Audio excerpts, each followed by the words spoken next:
ಏನು ಅವ್ರ ಕ್ಲೈಂಟ್ಸ್ ಅಂತ ಹೇಳ್ತೀವಲ್ಲ ಅವರನ್ನ ಉತ್ಸಾಹ ಮಾಡಿ ಕಡಿಮೆ ಬಡ್ಡಿಗೆ ನಾವು ಇಡ್ಸ್ಕೊಂತೀವಿ ಅಂತೇಳಿ ತಗೊಂಡು ಹೋಗ್ತಾರೆ. ಬ್ಯಾಂಕಲ್ಲಿ ಇರೋದನ್ನ ಬಿಡಿಸ್ಕೊಂಡು ಹೋಗ್ತಾರೆ. ಮೊದಲನೇದಾಗಿ ಬಿಡಿಸ್ಕೊಂಡು ಹೋದ್ಮೇಲೆ ಹಣ ಇಟ್ಕೊಂಡು ಒಂದು ರಸೀದಿ ಕೊಡ್ತಾರೆ. ಮತ್ತೆ ಒಂದು ವಾರ ಬಿಟ್ಟು ಹೋಗಿ ನೀವು ಅದನ್ನು ಬಿಡಿಸ್ಕೊಂಡು ಹೋಗ್ತೀವಿ ಅಂತ ಚೆನ್ನಾಗಿರೋದಿಲ್ಲ. ಸೊ ಈ ತರ ನಮ್ಮ 2024ರಲ್ಲಿ ನಮ್ಮ ಒಬ್ಬರು ಕಂಪ್ಲೇಂಟ್ ಕೊಡ್ತಾರೆ. 24ರಲ್ಲಿ ಇದು 26 2 ವರ್ಷಗಳ ಹಿಂದೆ STJ ಗೋಲ್ಡ್ ಅನ್ನೋದೇನು ಅವಾಗ ನಡೀತಾ ಇತ್ತು. ನನಗೆ ಕಂಪ್ಲೇಂಟ್ ಕೊಟ್ಟ ವ್ಯಕ್ತಿಯ ಸೀರಿಯಲ್ ನಂಬರ್ 17,100ನೇ ನಂಬರ್ ಸೀರಿಯಲ್ ನಂಬರ್ ಓಡ್ತಾ ಇತ್ತು. ಅಂದ್ರೆ ನೀವು ಲೆಕ್ಕ ಹಾಕಿ, ಒಂದು ಕಂಪನಿಯಿಂದ 17,000 ಜನ ಅಂದ್ರೆ DJ ಗೋಲ್ಡ್ ಇಂದ ಎಷ್ಟು 1,000 ಜನ ಇದ್ದಾರೆ, DGF ಗೋಲ್ಡ್ ಇಂದ ಎಷ್ಟು 1,000 ಜನ ಇದ್ದಾರೆ, ಎಲ್ಲ ಸಾಕಷ್ಟು ಮಾಹಿತಿಯನ್ನು ಕಲೆ ಹಾಕೊಂಡು ರಾಜ್ಯಾದ್ಯಂತ ಸುಮಾರು ಜಿಲ್ಲೆಗಳಿಂದ ನಮಗೆ ಮಾಹಿತಿ ಬಂದಿರೋದ್ರಿಂದ ಇದು ಮಹಾದ್ರೋಹದ ಕೆಲಸ. ಇದು ಯಾರಿಗೂ ಗೊತ್ತಾಗ್ತಿಲ್ಲ. ಯಾಕೆ ಗೊತ್ತಾಗ್ತಿಲ್ಲ ಅನ್ನೋದು ಒಂದು ಸಂಶಯ ಬಂತು. ಆತರ ನೇರವಾಗಿ ನಾನು ಈ ಕೇಸನ್ನು ತಗೊಂಡು ಮಾತಾಡಿದಾಗ, ನಿಮ್ದೇನಿದೆ ನೀವು ನೋಡ್ಕೊಳ್ಳಿ ಸರ್, ಬೇರೆ ನೀವು ಯಾಕೆ ಅಂತ ಹೇಳ್ತಾನೆ, ನಮಗೆ ಅವನು ಗೈಡ್ ಮಾಡ್ತಾನೆ. ಆಕ್ಚುಲಿ ಮಹಿಳೆಯರು ಕೂಲಿ ಕೆಲಸ ಮಾಡಿ ನಾನಾ ಮನೆ ಕೆಲಸಗಳು ಮಾಡ್ಕೊಂಡು ಏನೋ ಒಂದು ಬಂಗಾರ ತಗೋಬೇಕಾದ್ರೆ ಸಾಹಸ ಮಾಡಬೇಕಾಗತ್ತೆ. ನಾವೇ ತಗೊಳಕ್ಕಾಗೋದಿಲ್ಲ ಬಂಗಾರನ.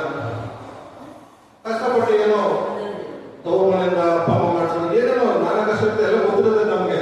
ಆದ್ರೆ ಆತ ಎಷ್ಟು ಸಲೀಸ ಕೊಡುತ್ತೆ ಅಂದ್ರೆ ಗೊತ್ತೇ ಆಗೋದಿಲ್ಲ.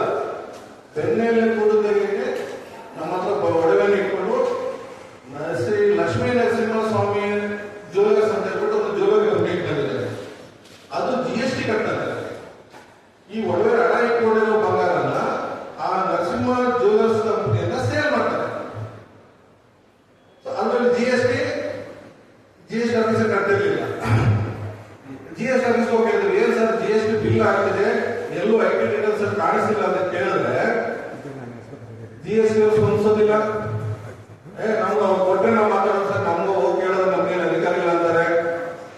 ಸರಿ, ಈ ಸುಮಾರು ಇಷ್ಟು ಡಾಕ್ಯುಮೆಂಟ್ಸ್ ತಗೊಂಡೋಗಿ ಇನ್ಕಮ್ ಟ್ಯಾಕ್ಸ್ ಆಫೀಸ್ ಹೋದ್ರೆ ಕಮಿಷನರ್ ಹತ್ರ, ಮೈಸೂರು ಇನ್ಕಮ್ ಟ್ಯಾಕ್ಸ್ ಜಿಲ್ಲಾ ಕಮಿಷನರ್ ಹತ್ರ ಹೋದ್ರೆ, ಸರ್ ಈಗ ಆಲ್ರೆಡಿ ಒಂದ್ಸತಿ ನಾವು ರೈಟ್ ಮಾಡಿದ್ರೆ ಸರ್ ಈಗ ನಾವೇನು ಮಾತಾಡಕ್ಕಾಗಲ್ಲ. ನಾನು ಇನ್ಕಮ್ ಟ್ಯಾಕ್ಸ್ ಆಫೀಸರ್ ಮಾತಾಡೋ 10 ನಿಮಿಷಕ್ಕೆ ಅಲ್ಲಿಂದ ನನಗೆ ಕಾಲ್ ಬರುತ್ತೆ. 10 ನಿಮಿಷ ಸರ್, ನೀವು ಯಾರಾದ್ರೂ ಹೋಗಿ ಏನೋ ಮಾಡಕ್ಕಾಗಲ್ಲ, ನಿಮ್ದೇನೇ ನೀವು ನೋಡ್ಕೊಳ್ಳಿ ಅಂತ ಹೇಳ್ತಾರೆ. ಮತ್ತೊಬ್ಬರು ಸರಿ ಪೊಲೀಸರ ಹತ್ರ ಏನಾದ್ರು ಹೋಗೋಣ ಅಂತಂದ್ರೆ ಪೊಲೀಸರು ಆಕ್ಚುಲಿ ಮಧ್ಯವರ್ತಿಲ್ಲ. ಅದಕ್ಕೆ ಈ KGF ಫೀಚರ್ ಅಲ್ಲಿ ನಮ್ಗೆಲ್ಲ ಒಂದು ಅರ್ಥ ಆಗಲಿ ಅಂತ ಹೇಳ್ತಾ ಇದ್ದೀನಿ. ಏನೋ ಒಂದು 20,000 ಜನ ಕಾರ್ಮಿಕರು ಇರ್ತಾರೆ. ಆ 20,000 ಜನ ಕಾರ್ಯಕ್ರಮ 400 ಜನ ಕಾಯ್ತಾ ಇರ್ತಾರೆ. ಪಿಕ್ಚರ್ ಅಲ್ಲಿ ನಾವು ನೋಡಿರೋದು